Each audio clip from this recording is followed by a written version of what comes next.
Greetings.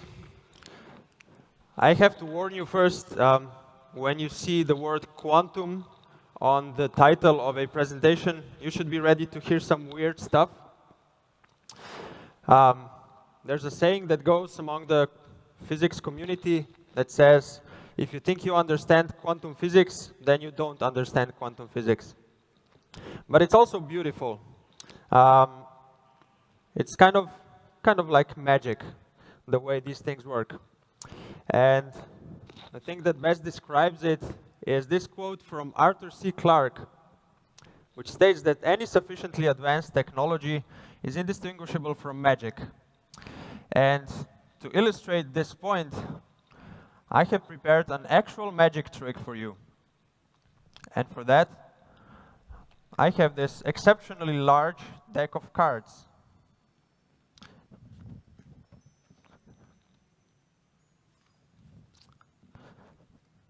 Now, you can verify this is a quite regular deck of cards, and there's a joker on the bottom which will help us perform this trick. So what I will do is, sir, I will ask you if you can please pick one card from this deck. Thank you very much.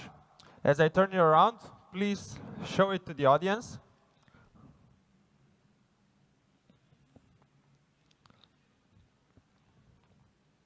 Thank you. Now can I ask you to slide it in? Just slide it in the deck, like this. There we go. Thank you. Now, we will use the joker from the bottom of the deck. And the joker likes playing tricks, and he will help us perform this trick. I will just place the joker on the top of the deck like this. And now, I will ask him to turn around the card that you have chosen. Okay? I'll give him a little tap. Now let's see if he has done anything. Nope, nothing, nothing, nothing. Oh, there's something. Was this the right card? No? Thank you very much.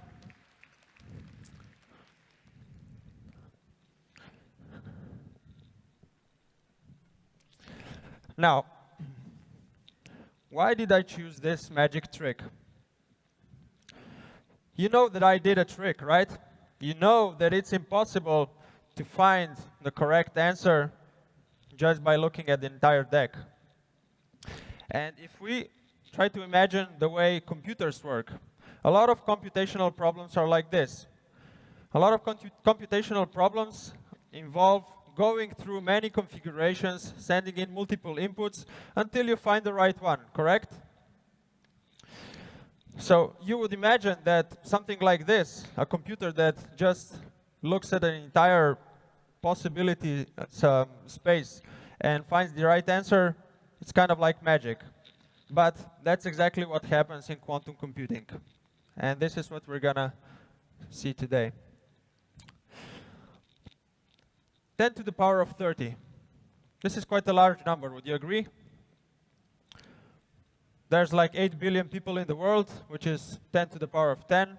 Each of us has like 40 trillion cells, which is about 10 to the power of 13. So we could say that this number is 10 million times greater than the combined numbers of all the cells in all the human beings on the planet. And this right here, this is Summit, which is, as of 2018, the most powerful supercomputer on the planet, capable of 200 petaflops, which means 10 to the power of 17 floating point operations per second. And you would need 10 to the power of 30 such supercomputers in order to understand why the coffee that you drank this morning made you feel more awake. That's how much computing power you would need to simulate a molecule of caffeine, which is quite a simple molecule, actually. Now, why would you want to simulate molecules, right? There are a lot of very important problems that would be better understood and better solved if we could understand the way molecules work. For example, 2% of world's energy, of the entire world's energy, is spent on making fertilizer. And yet bacteria make it for free. We just don't understand how. And having a computer like this would help us break down this equation, break down the process, and produce fertilizer for free. 2% of world's energy. That's a lot of energy. Now, there are a lot of problems that follow this rule, that when they scale up, they behave exponentially, right? They become computationally very hard. And it's safe to say that no classical computer can ever solve these problems. Examples of these problems, they appear in machine learning, they appear in optimization problems, and of course, simulating all kinds of natural systems. Now, in order to solve them, it means we would need a radically new way, a radically new approach to tackle such computations, because the current way just doesn't work. And the answer just may lie in quantum physics. The very equations that describe the way our nature works. Now, it's funny with physics, because physics is primarily driven by curiosity, right? By the need to understand how our nature works. But all of the innovations, all of the technology we see around here came from equations of physics. Richard Feynman, who was one of the pioneers of this topic, he famously stated that physics is like sex. There are practical benefits, but that's not really why we do it, right? So, from these equations, we can find a radically new approach to computing. Now, quantum physics is not that new. It actually developed in the previous century. And that's when people started noticing that it hides a way to do computations faster. And also, the same Richard Feynman, he stated that, if we want to simulate natural systems, which are in fact quantum, we should use a quantum computer. Until the 90s, quantum computing didn't really gain that much interest outside the scientific community, until something very interesting happened in the 90s. This equation looks quite simple, but it's in fact one of the toughest problems in mathematics.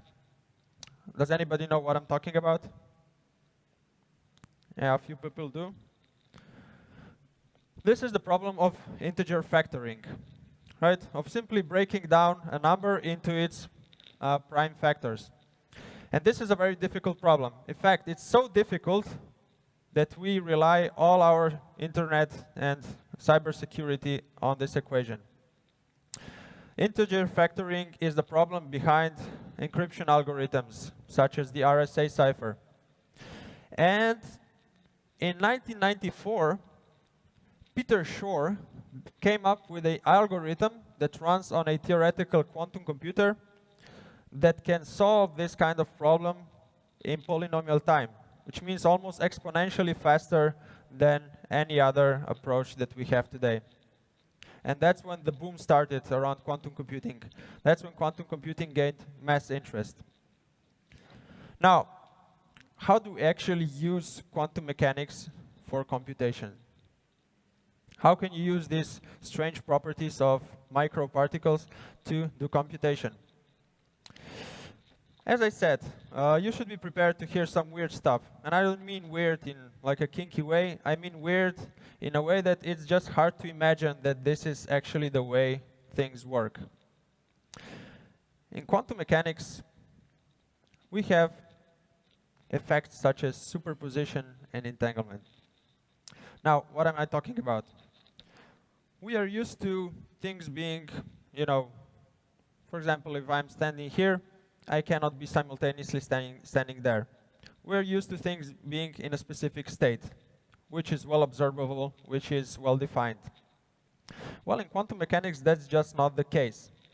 In quantum mechanics, we can have our system be in a superposition of all the possible states, which is quite weird. And even Einstein famously was against quantum mechanics at first. But the thing is that the math just works out. And the thing about superposition, if anybody of you is familiar with signal processing or, let's say, music, it's breaking down a more complex waveform into its basic harmonic components. Those are the basic states. So the entire system really behaves as a coherent unit, even though its elements are separate. And that brings us to the second effect, which is entanglement, which means that even when you separate parts of the system, they still remain in this coherent, connected state. Now, this opens up a very great possibility for computation. But first, let's think, how do we apply it to computing, right? In classical computers, we're used to having zeros and ones. This is the basic element of information. We encode information in a string of zeros and ones, and we send that string through a computer, which is nothing else than just flipping these zeros and ones around.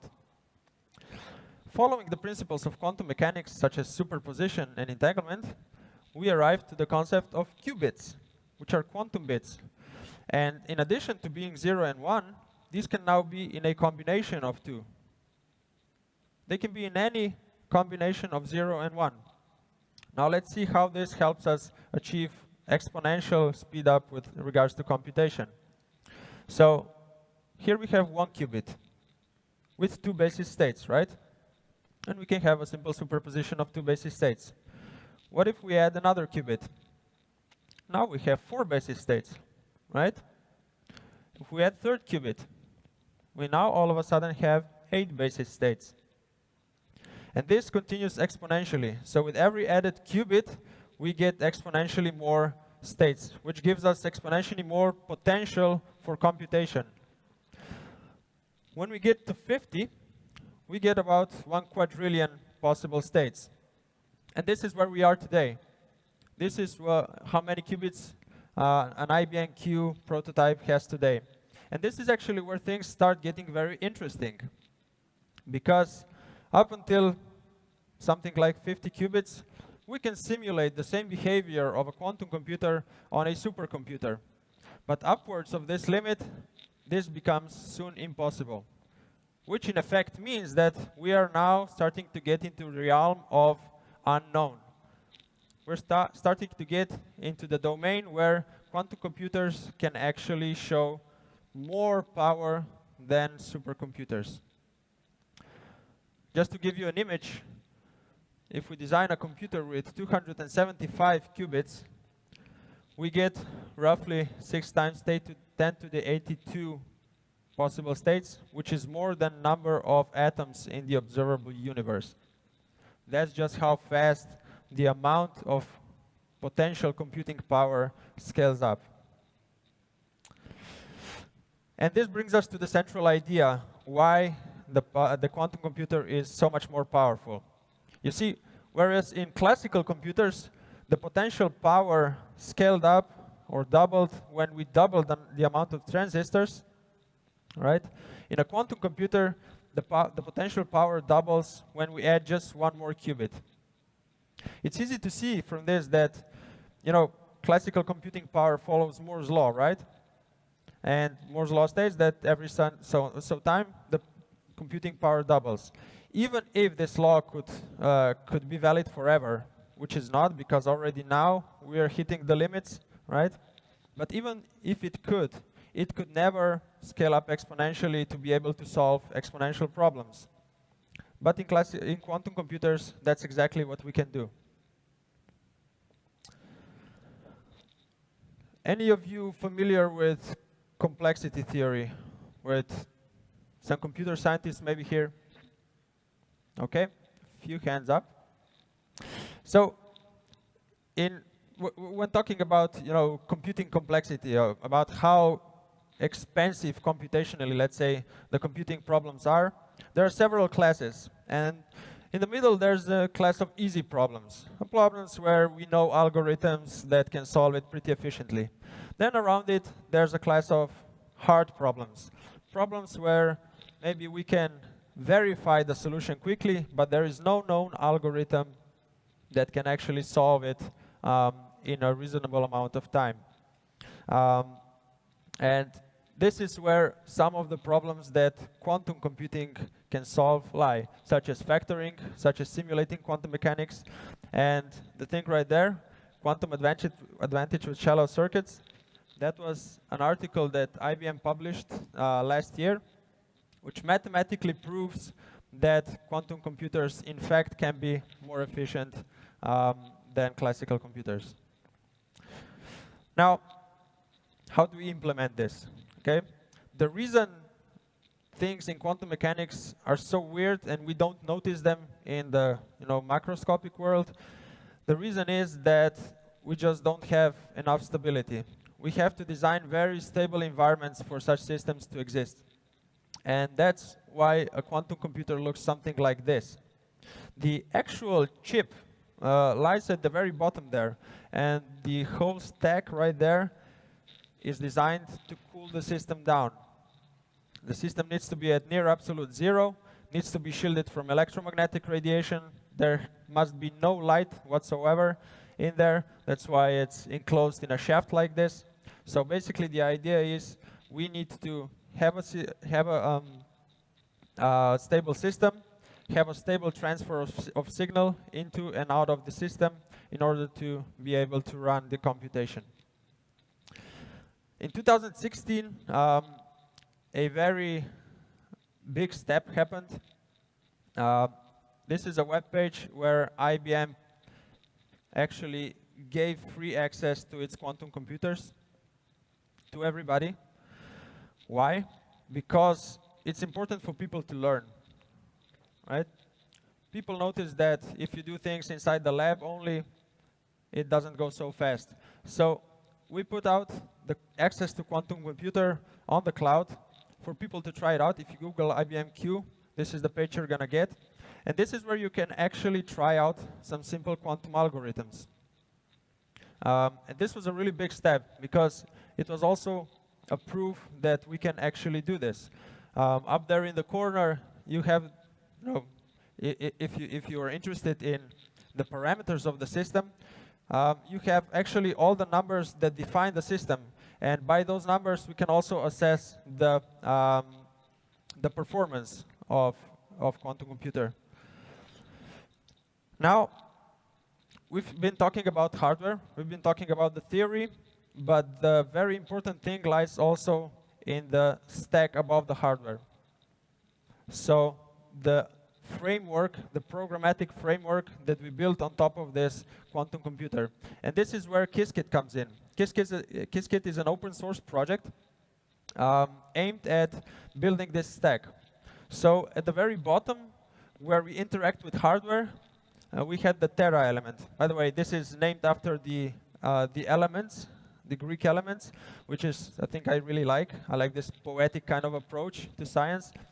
And Terra is the earth element, right? So this is the element that connects the programmatic interface to the hardware. If you want, this is like an assembly in classical computer, right? Translating the machine to the program. And then on top of that, we have 3 more elements, but I'll only mention aqua, which is the most important one. Aqua, this is the water element, the element of life. This is where the quantum computer starts to live. And this is where we get these algorithms into the business use, into the use of the programmer. Aqua looks something like this. And the idea is we want to close the gap between the domain of the quantum physicist and the domain of the programmer. Right? So with this framework, we want to give access to the quantum computer to a person that knows how to program and that can use the already made algorithms that are in the framework. So algorithms here include algorithms for specific use cases, such as pharmacy, right? Some ready-made, algorithms that you can just set the parameters and run the algorithm without knowing how it actually works. Now, I've been giving a lot of hype around this, explaining all the positive impacts. Now, I just want to put some real perspective on this. And 3 points I want to mention here to have a better idea of where we are and what kind of obstacles we have to overcome. Now, the first point is, we mentioned that there is a huge potential to solve exponential problems, right? The trouble is, once you measure the quantum system, once you perform the measurement in the quantum computer, you destroy the quantum properties, which basically means that you can only measure a very specific pieces of information. And it's the job of the design of the algorithm to be able to use these quantum effects in a way that gives useful information at the end. So yes, there's a huge potential to solve exponential problems, but it's not that simple. The second point, it's not just about the number of qubits. You know, people boast a lot about how many qubits we have and how much we need in order to solve specific problems. However, it's about something we call quantum volume. Why volume? Because there are more dimensions to the metric of performance.